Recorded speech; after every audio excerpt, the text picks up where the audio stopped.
What is up, bro? Nothing, man. What's going on? I've missed you, if that doesn't sound too Oh, cheesy.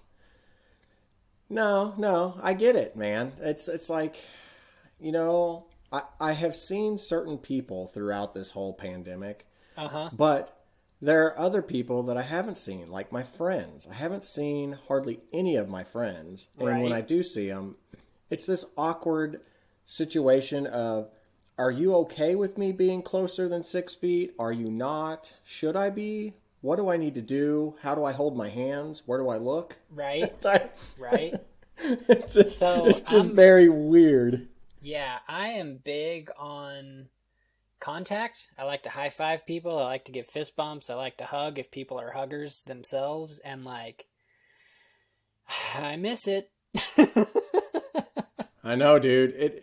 It is so weird. It's so weird. Like we saw somebody. I wouldn't really call him a friend. I would call him more an acquaintance. Yeah. And we saw them at the garden shop the other day because we were looking at plants, and it was just really weird. Like, Yeah. because I don't want to offend them. Sure. I personally am not super worried about me getting sick because I feel like I'm pretty healthy and I feel like Yeah. I could get through it. But I don't want to give it to anybody else. But I don't want them to feel awkward if I'm too close to them, and I don't want them to feel awkward about being too close to me. So it was weird. So I don't know. I don't like this. I have a confession.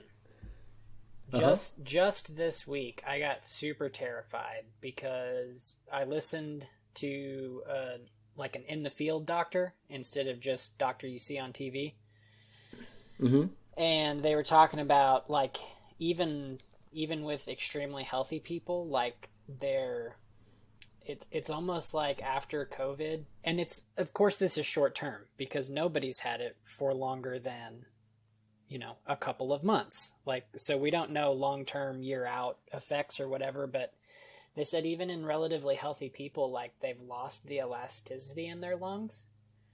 And so even once they recover from the disease and they're kind of out of the woods, they just, I guess their chest feels tight, like they can't take a full breath or whatever. And so I started thinking, like, you and I definitely are more into the aerobic type of activity versus lifting weights or whatever. And I was just thinking about decreased lung capacity 3 years from now and all that kind of stuff. And I was like, okay, didn't want this before, definitely don't want it now. Yeah. Yeah. Yeah. I hope nobody I know gets it. I know of a few people that have actually gotten tested because they were afraid they had it, but those people that I know didn't have it. They Awesome. thought they did, but they didn't. That's so great. I was like, huh, that is good news. That is great. Well, so what happened this weekend? So this weekend was a major milestone for me, Chad. Yes. I this whole YouTube thing is just so much freaking fun. I just am having a blast. I mean, Yeah, I know that we got blessed everybody's with two bored. videos this weekend. Yeah, 2 videos. I like to put out 2 videos. I like to do a Friday, Sunday, but I got excited and put my second one out on Saturday. So I released the Sunday video early. But I was excited to do that because I was super close to hitting my yearly goal, which at the beginning of the year seemed really far-fetched because I set that goal back in January. Yeah. And it was to get 500 subscribers was my major goal. And I thought, surely with all of the statistics that I've looked at, all the charts, I'll have it maybe by November, early December. Can I Well, I hit it. before you? Yeah. I have a confession. Uh-huh. I was pretty bummed out for you when you set that 500 sub goal in November or in January. I was like, oh God, Yeah. what are we gonna do in October and November when he's at 320? Which 320 is great, but Yeah. what are we gonna do? It's gonna be winter and he's gonna start getting depressed. I don't know what to do. I know. It seems so far-fetched. Because weren't it you is still under crazy. 200 in January? I think Or had you just hit I would have 2? to go. I would You have were to go back close. and look, but I was close to 200. Yeah. So, yeah. So in the last 28 days, Chad, I have had over 220 subscribers That's in the last crazy. 28 days. April has been unreal. Yeah. So it's growing. I have looked at it, and for the past probably 2 weeks, I think I've averaged around 10 or 12 subscribers a day. Some days I get more, some days I get less. But it looks to be, based off of the chart I'm looking at, around 12, which is crazy. So I did the math. Chad. I hit my goal of 500, and I said, you know what? 1,000 is my goal for the end of the year. Like that's, to me, that's the 500 again. You know, it's like, whoa, if I do that, that's crazy. And if I keep averaging around 12 a day, I should have it within about 2 months, give or take. So you also sent out a tweet this past week that you hit your 4,000 hours watched in a year. Yeah. So those are the two monetization goals. So Run Bike Mike by the end of 2021. Oh, 2020. God, we've been working on the budget at work, and we're budgeting for 2021. So I don't know what year it is now. Anyway, end of 2020, monetized. That's crazy. Yeah. Hey, you know what? It would be awesome, because there are so many things that I want to do, and I'm just spending my own like personal money and right now. So I'm kind of having to be kind of slow with what I do. Like on my trail, I would like to build more features, to make more videos, to, you know, do all those kind of things, improve my video quality by getting an iPad, things like that. So if I become monetized and all this work that I'm putting into it, I actually start getting some money back out of it. Yeah. Would be awesome. Yeah, because and the cool part about it is, it's very expensive. But the cool part about being monetized would be, you know, people just have to watch a short little video, and that's it. I mean, a little advertisement. There's no money out of their pocket, but it would help me out. So I'm super stoked about it. I mean, I can't believe it's growing the way that it's growing. Yeah, it's super cool. Super cool. So, what'd you do this weekend? I saw some notes. Was that the podcast that you were just talking about that scared you? No. What I meant there. So I put in the notes, listening to banked podcasts. There are a lot of bigger podcasts, and by bigger I mean they've got like twice as many listeners as us, at least. And the way that they record is they record, you know, several episodes a day or several a week, but they might only release one a week. And so they end up with banked shows that they have just sitting there waiting to go out. And it's funny, with some of the podcasts I've listened to, like, we're just now getting to where they're like, oh, wow, so, you know, coronavirus, this might be a thing. And I'm like, yeah, we're like 6 weeks into the quarantine and because you've had episodes like stacked up waiting to come out, like it's kind of just now getting to that point. And it's not anything, like it's not something that they're basing their topic on, but it's, you know, they'll mention recording from home, or they'll mention, you know, something off the cuff that's not part of the topic. And I'm like, oh, okay, I know where we are in the timeline now. And so that, I was listening to that, like, to different shows while I was shopping over the weekend and dealing with all of the insanity that is just going to the grocery store right now, and realizing that, you know, I'm that far back in the past on some of the current podcasts I'm listening to. So it was interesting. Other than that, we just, you know, it was a nice weekend, so we spent some time outside. It was nice. Speaking of what is expensive, last year I built my kid's swing set, right? And at the bottom it had like some open space that was just framed in, and you're supposed to fill that with sand, but my wife and I both hate sand, and so we were like, we're never going to do that. Well, I kept hitting it with weed killer last year, like just complete herbicide. Mm-hmm. And so it's rained a little bit the last few days, and it's just mud now. And so I went to Lowe's yesterday, which is even crazier than the grocery stores, if that makes any sense at all. But I bought some wood and covered that up, and I was like, I'm just going to run in, I'm going to get a little bit of wood, and I've already got all the screws and everything else I need, and it was $30, and I'm just like, ugh. Yeah, it's not cheap. It's Yeah. Wood is expensive for some weird reason, but, whatever. I just bought 4x4s, and it was cheaper than I thought it was going to be. I thought it was going to be closer to $40, but it was $30. But still, it gets expensive. I mean, to build anything, It definitely costs some money. Yes, it does. So, Chad, what topics did you want to talk about this week? I have a Libra update. Ooh, yeah, that's the Facebook thing. So I'll be interested to hear about that.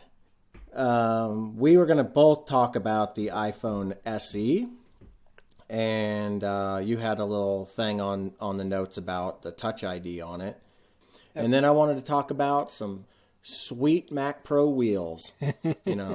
Some sweet I saw that tweet. Wheels. Yeah. Super sweet. Oh, they're so fantastic. After we come back from the little music break, that's the first thing I want to hit because it's just amazing, Chad. It's amazing. So let's go to the music break. Let's do this.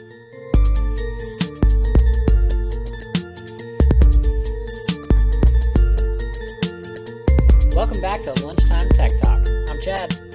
And I'm Mike, who will not be buying Mac Pro wheels. So yeah. Pray tell, Mike, why? Okay. Chad, what if I told you that you could buy the brand new iPhone SE and an Apple Watch Series 3 for less than you can buy wheels for your Mac Pro? How would that make you feel? It sounds insane, but I would believe you. It's so crazy.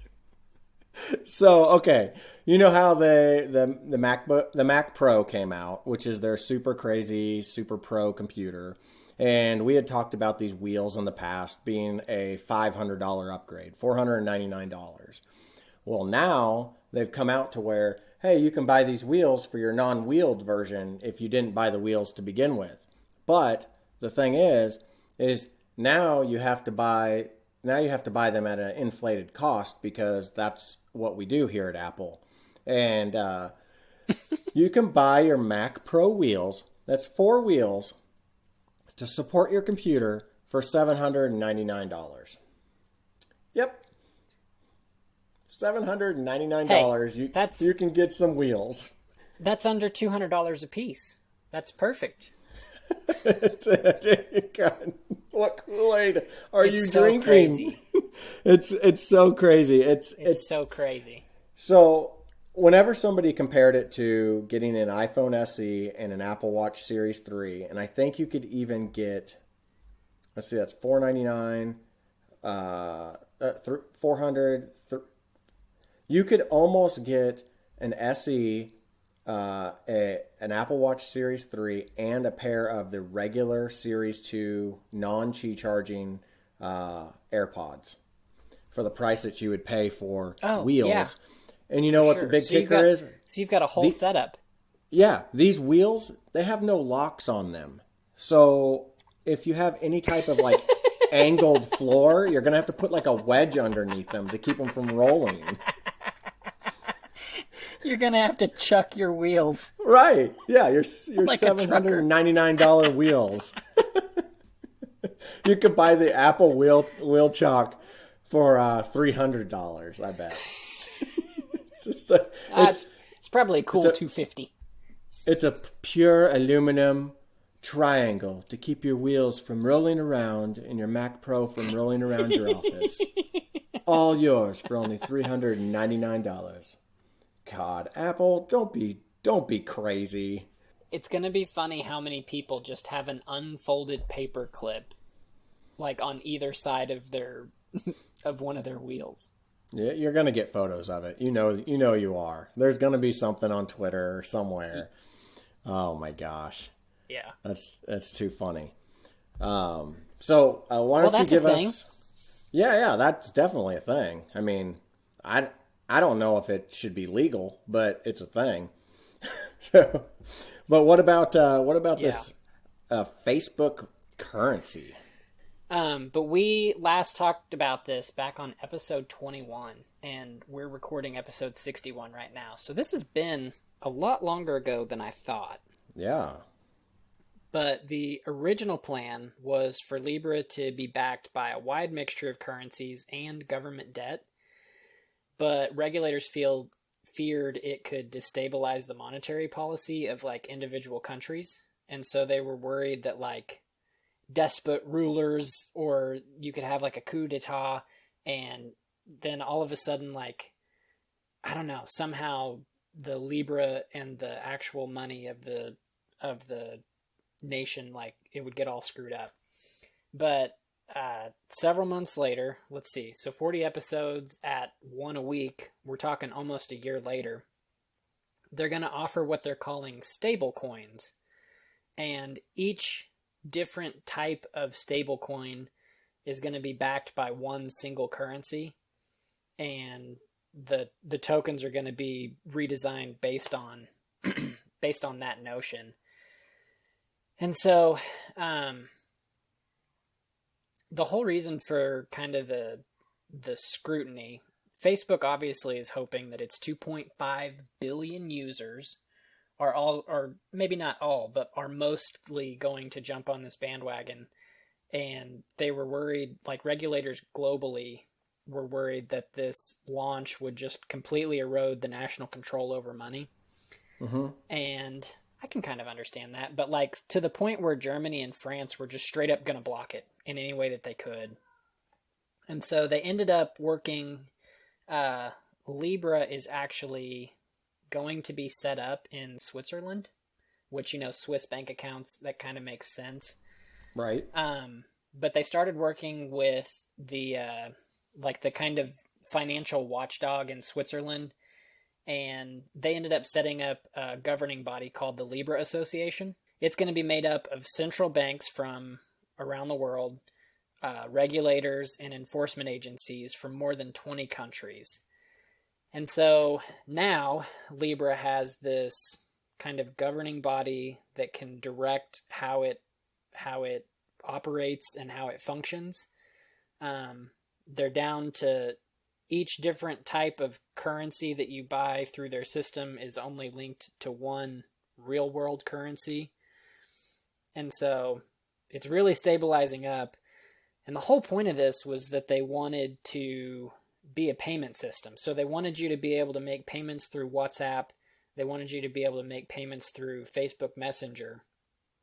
And they wanted to bank the unbanked, meaning people whose credit is so bad, if you're thinking of like in terms of the United States, your credit's so bad that you can't even open a checking account, which is a real thing, surprisingly enough.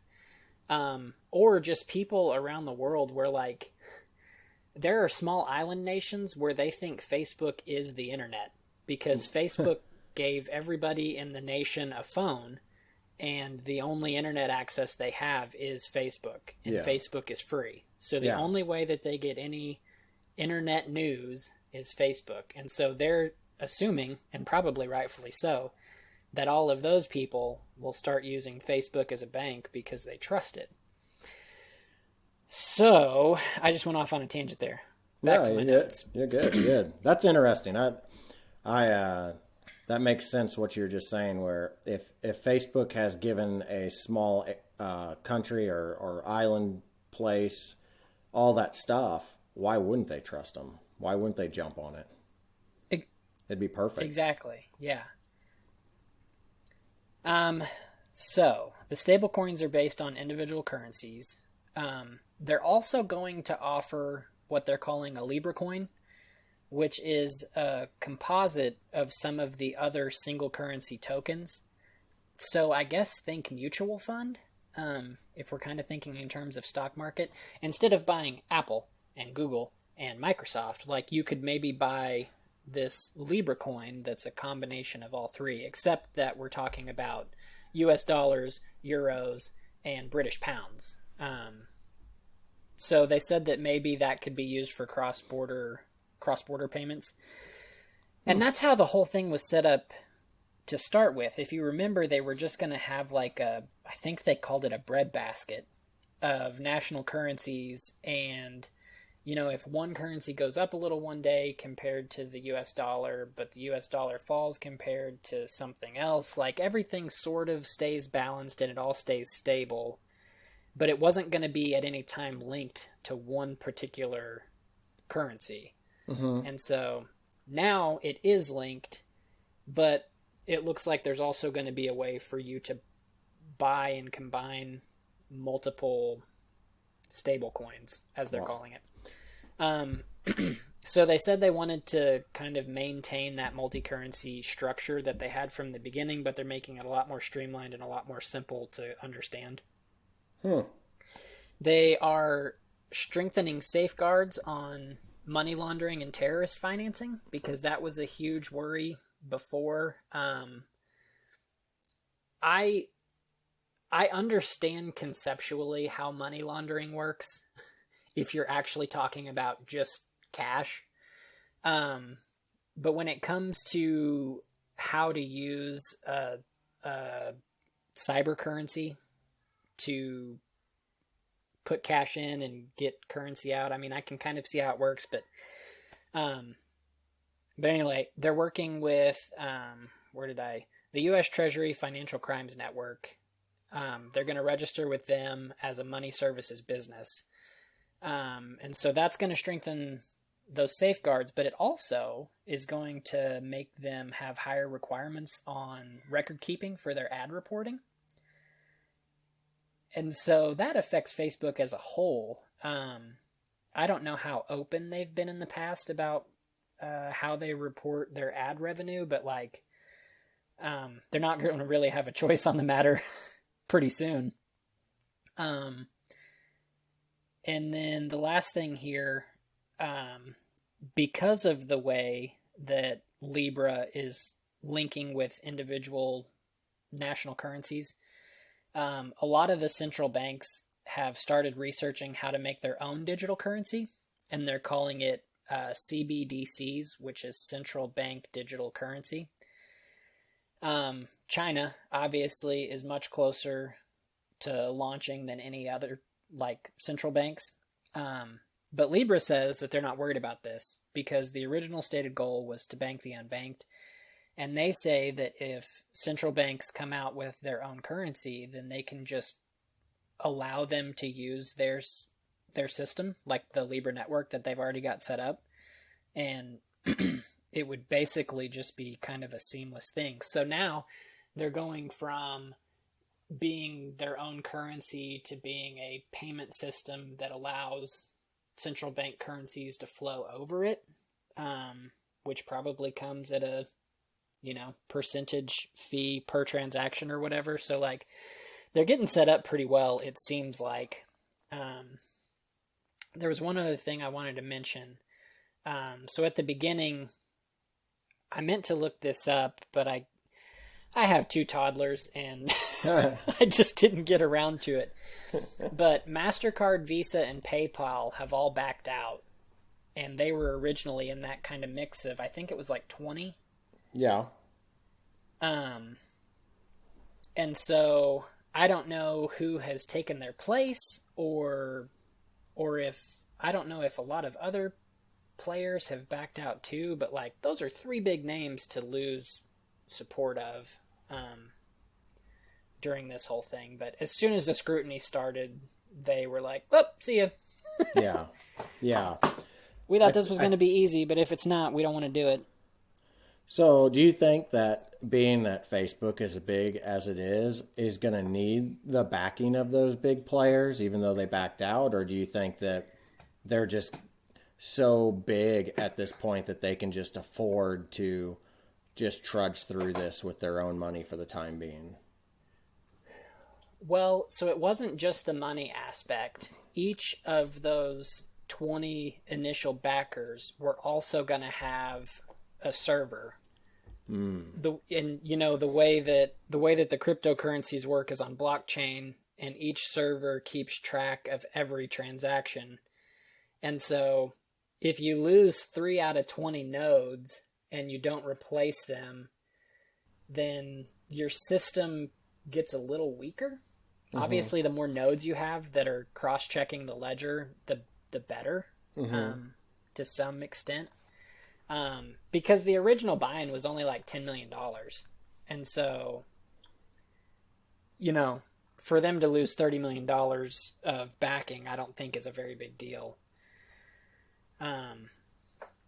So, I don't know. The other thing I'll mention, I don't know how they were originally going to set everything up in terms of like what... I think they were going to buy like the equivalent of treasury bills or something to get their mixture in the beginning. In case of like market turmoil or whatever, they were going to have more than originally planned liquid assets. So they'd have more cash and, easily liquidated assets on hand so that they could try to stabilize if anything started, wildly fluctuating. Right. Because the whole reason no one's ever used a cyber currency for payment is because it flies up and down based on nothing. Right. And so they're trying to tie it down and make sure that it doesn't get speculative and all that kind of stuff. Yeah, this is interesting. I mean, to me, it's what the most interesting part of this whole story is that we're actually talking about it again. Some of these things that they come up with, these companies like Google's notorious for this. They'll come up with an idea. You'll hear about it in the media for a very short while, and then you'll never, ever hear about it again. So to me, it seems like Facebook is like still trudging forward through this, even though they've had people like say, nope, we're out. Big players saying that. And they're like, no, this is going to work. We're going to make this happen. We're going to keep moving forward. To me, whenever you see a company that has that kind of attitude towards a project they're working on, they probably will make it happen. With enough time, enough money, it'll eventually start working. And you can see a company that we talk about all the time that has that similar type of attitude, Apple. I mean, how many of their products have they come out with and they just, they got a lot of grief for it? The Apple Watch is a perfect example. They got a lot of grief for it in the beginning. There was a small but still large compared to most companies, people that were like, cool, I want to get that. That's really awesome. But the majority of people were like, no way, man, I'm not paying that much money for a watch to tell me what my text messages are. And now you look at them 5-6 years later, the majority of the people out there that you see on a daily basis have an Apple Watch on because they trudged through it and they kept pushing through it and they proved their concept. And I feel like this is what Facebook's trying to do with this. Who knows? Maybe in 10 years, we're all going to be using this type of currency. Yeah, who knows? I mean, who knows anything? I know I don't. I thought you were going to mention... Yeah, I thought you were going to mention Elon Musk's different companies. Because he's also a bit of a trudger. Yeah, he's that same way. I mean, you can see it with those people Tesla is a perfect example of him. A lot of naysayers and a lot of criticism. And now everybody's trying to follow his example. Hey, speaking of Tesla, I texted you about this, but the city of Joplin, which is about an hour west of us on I-44, is making a huge play to try to be the manufacturer of Cybertruck. Yeah, I'll be honest. Whenever you texted me this, my jaw dropped. Yeah. I don't even know where... Does Joplin even have $1 billion? I don't know how this works. That's the thing. They're not just giving them $1 billion. It's $1 billion worth of tax cuts and that sort of thing. Which here's the thing. If you bring a brand new business to town and offer them $0 taxes for 12 years, nothing in your world changed except that in 12 years, you're going to start making a ton of money. Because it's not like you're saying, oh, you've been here for a while paying us X, we'll cut your taxes. Mm-hmm. You're saying you've never been here, we've never had your money before. So us inviting you here and not collecting your money doesn't change anything, except that it brings a bunch of people to the area to start building them and working on them. It probably booms the housing market. Probably if you have a Tesla type of company, you have a lot of higher end paying jobs also, and so that raises your local economy. Like, everything goes up. And then in 12 years, when the tax holiday runs out, now all of a sudden your government starts getting an influx of cash too. And so it's kind of a win-win if you think about it strictly from an economics perspective. I hate seeing huge corporations not pay any taxes, but that's just me. If you want to treat a corporation like a person, then they should have to pay taxes too. But I do agree. I mean, what's really cool about it, if they can get somebody like that in, like you were saying, they're going to bring a lot of jobs. And I think that if Tesla came to Joplin, you would also see several tech industries probably want to build up around that. Uh-huh. And so that's the cool thing about Tesla versus all of the other auto manufacturers. Like, I feel like in the not so distant past, if you wanted to build a car, it had to be done in Detroit. Mm-hmm. And then slowly but surely, some of the foreign car companies started opening plants in the United States, and they opened them in places like Kentucky and Tennessee and Georgia or wherever. But like, Tesla can just open a plant wherever they want because they don't already have the plant for it. Like, they've got to build the building so that they can build the cars. Yeah. And so, yeah, if you've got space for us, we'll put our building there. You know? Yeah. Yeah. That's super cool. Yeah, I agree. I think it'd be awesome. I'd like to see it happen. It'd be awesome for the town of Joplin and this area, actually. I mean, we're an hour away. There's people that would drive that far daily just to work there. Oh, yeah. Yep. I want to talk a little bit about the new iPhone SE. I think last week we had talked about how the iPhone SE or iPhone 9, we weren't really sure at the time what it was going to be called, could possibly be released at any point in time. And sure enough, they announced it. Well, silently. They put it out on their website. I was just going to say, imagine the timing that the cheapest iPhone we've seen in a few years comes out at the same time as the stimulus checks start rolling out. That's pretty fortunate timing, isn't it? Yeah, it's great timing for them. I mean, yeah, almost like they planned it. It's a really good deal. I mean, this phone is pretty cool. It's not futuristic. Let's put it that way. It looks just like an iPhone 6, an iPhone 7, an iPhone 8, but it has the brains of the iPhone 11, which is probably the biggest thing about it. Is you still have Touch ID, which some people love it, some people don't. I prefer Face ID. I think you're probably on that boat too. I'm not really sure. Where are you at on that? I still think I could go either way. Yeah. I like my Face ID. There are still times that I think, if I had Touch ID, my phone would be open, but instead I have to, because of the angle that I'm at or whatever, I have to type in my password or I have to do something weird with my body to get my face there. But like, I think they're both, like, obviously speed is not a factor. Right. The thing that I wanted to talk about with Touch ID is all of these apps have started integrating Face ID to, instead of you putting in your password, like all of my financial apps are Face ID now, right? And so as soon as I open them, it reads my face and then I can see my stuff.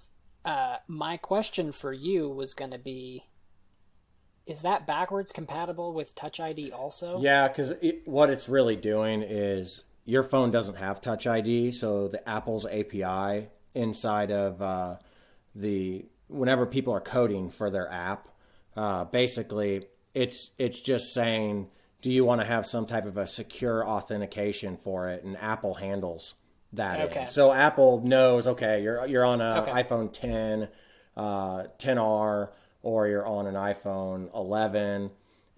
You've got Face ID, so the authentication is going to use Face ID, not Touch ID. And same with like the 8s and the 7s. Gotcha. It knows which one you're doing because it's all controlled by Apple behind the scenes. Okay. Yep. Okay. Because that was going to be like, because I told you as soon as, well, you sent me the link that said it's here. And I scrolled through the page, and the thing that I texted back to you was, it's better than my phone.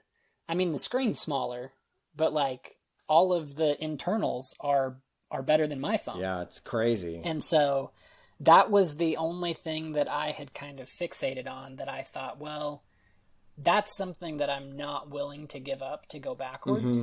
Mm-hmm. I say backwards, down, whatever.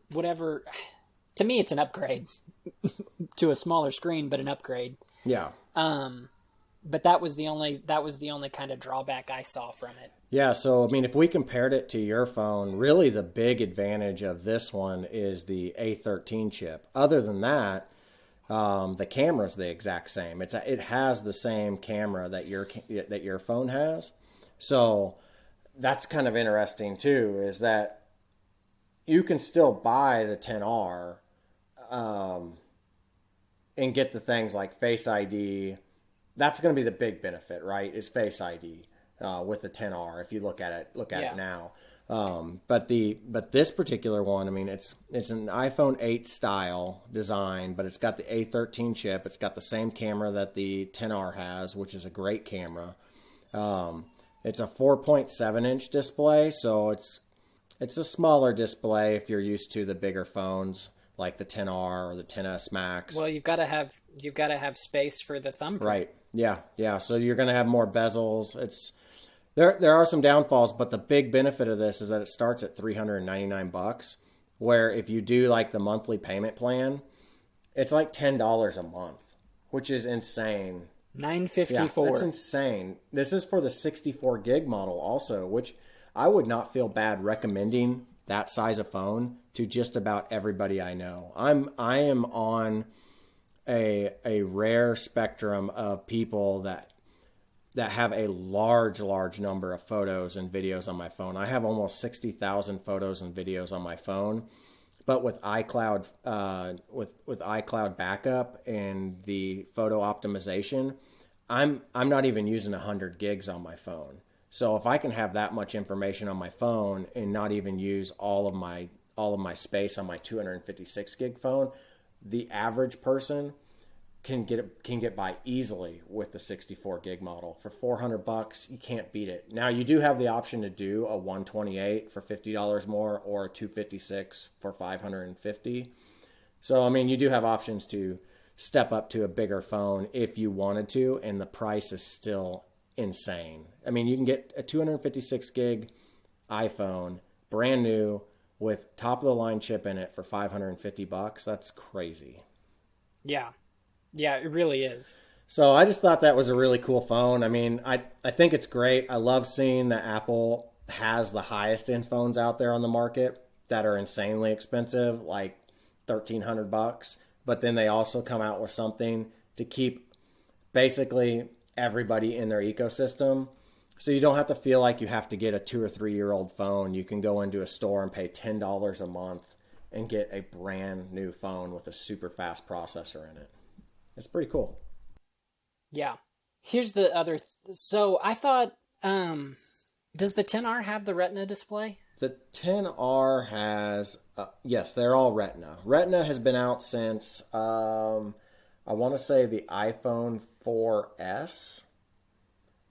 So what's the higher end screen that your phone has? Well, I mean, some people would debate whether or not it's actually higher end. There is a giant deer running through my woods right now that I'm looking at. There's two of them. Hey, they're trail running. It's been a while since I've seen deer on my property, but yeah, there they are. Very cool. Anyway, sorry. distracted. No, my phone has, and same with the 11s, have the OLED screen. Some people would say that they're high end, okay. but others would say, I don't really like them. They like the liquid LCD, or what do they call yours? Is it the liquid Retina display? I can't remember what they call yours, but yours is basically an LCD screen that's kind of like what the 8s and the 7s and all those have had. And some people like the look of those better because the OLEDs, I can't see this because I'm colorblind, but some of them say that at certain angles they can have a blue tint to them. And so that's why a lot of people like the screen that's on the 10R.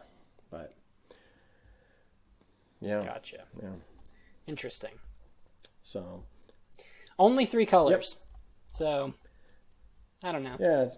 I mean that's not too bad. You got black, white, and red. I mean those are kind of like the standard colors that you see in a lot of the iPhones. Which, yeah, I mean most people throw a case on it as soon as they get it anyway, so it's kind of yeah. Sometimes the color's a little irrelevant. Exactly. Yeah. But people clamor to get a certain color, and then, like you said, they'll just instantly slap a case on it. So I did, though, this time, because I got the really, in my opinion, I got the really pretty blue for my 10R, and so I did buy a clear case. Nice. So, yeah. I don't know. I like the clear cases. They're cool. My kids use them all the time because they've got, I can't remember what colors they have. I think they've got the white iPhone 8s. I'm not really sure, but they like the color of them, so they use a clear case.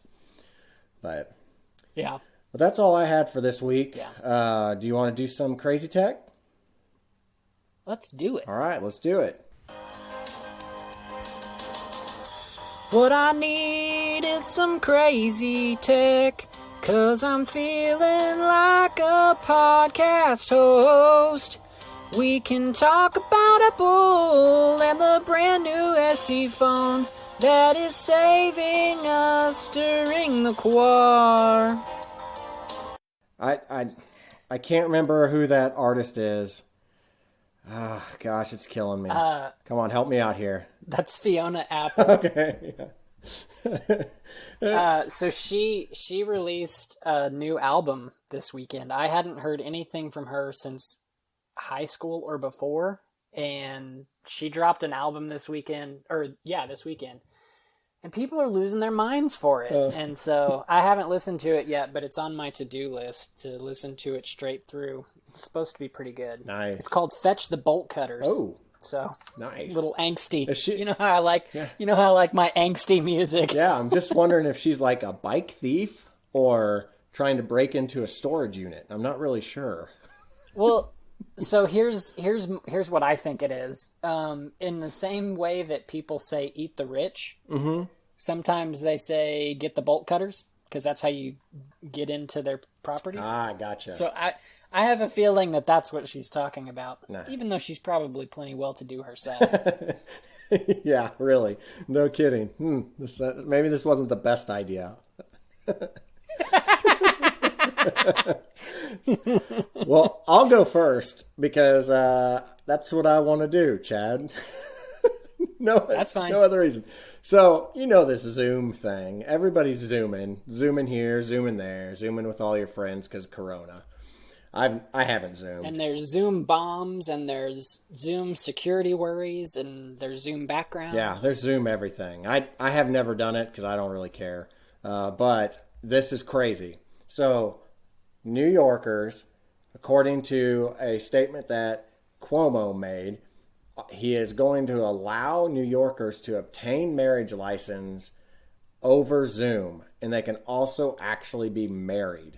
Now, he didn't really specify Zoom, but this is kind of like what it's pointing towards. So people have been doing hashtag Zoom weddings on the old social medias.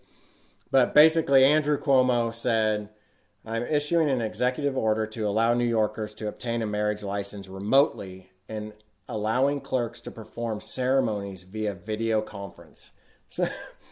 So if you're in New York, you can actually get married or get a marriage license via Zoom. It's so crazy. That's crazy. It really, like my jaw is just open over here. it's almost silly, but it's like this right here is just a representation of like things changing. And I think that things are going to be changing this direction and they're not going to go back. I think these are probably going to be options that are going to be around for a lot of things, because I think probably the clerks, the county clerks or whoever does these ceremonies are probably going to find out that, hey, this actually makes us process this stuff faster. We can get this stuff done a lot quicker doing it this way. So I thought it was funny, humorous, and of course crazy. So that's my crazy tech. You know what you can't get married without? What's that? A first date. So I was listening to a podcast just this morning and reading your crazy tech. I was like, well, shit, this is just as crazy. The guest that they had on the podcast said that he went on his first date over, he kept saying FaceTime, but I'm assuming it was Zoom or something. Mm-hmm. And he said it was so weird because like FaceTime for him in his life has always been reserved for people that he has an extremely close connection to. And so you FaceTime with your mom or with, really close friends that you haven't seen in a while because they're traveling or they moved recently or whatever. But like he said, I had never video conferenced with people that I didn't have a connection with already. Mm-hmm. And this was like at the very beginning of the whole thing, right? So he was like, this was week 1. We were 3 or 4 days in, but we weren't supposed to go anywhere. And so we decided, hey, let's try this, right? And so he said it's interesting because they've actually, they've been making a deep connection, but at the same time, they both have said, hey, when this whole thing is over with, if this doesn't work out between us, no hard feelings, because this is crazy, right? Yeah.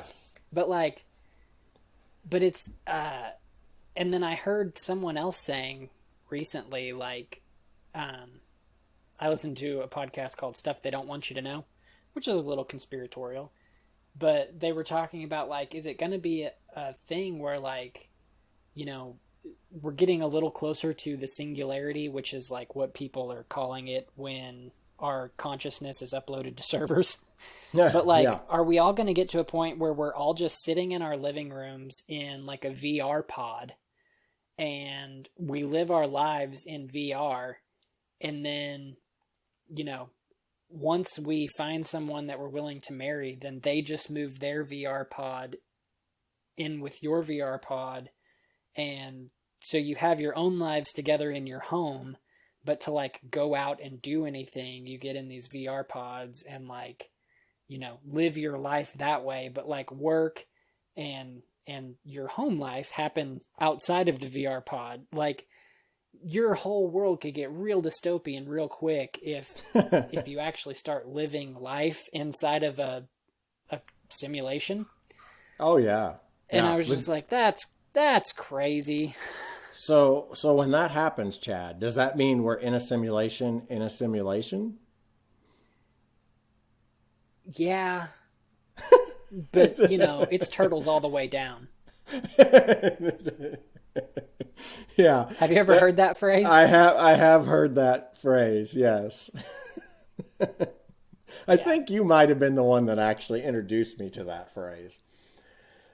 Yeah, it's oh, probably. Hey, God. Actually, I want to talk about one more thing. Yeah. I am so lonely. I saw Neil deGrasse Tyson on the internet the other day, and he made an argument for why we're not in the simulation. Oh. And it only took him 3.5 minutes, and I'll try to find it and put it in the footnotes. But here's the gist of it. Mm-hmm. He said he's believed that we are in a simulation since the first time he heard that. And then I had to reread the title of the video because I was like, wait, I thought... But here's his argument.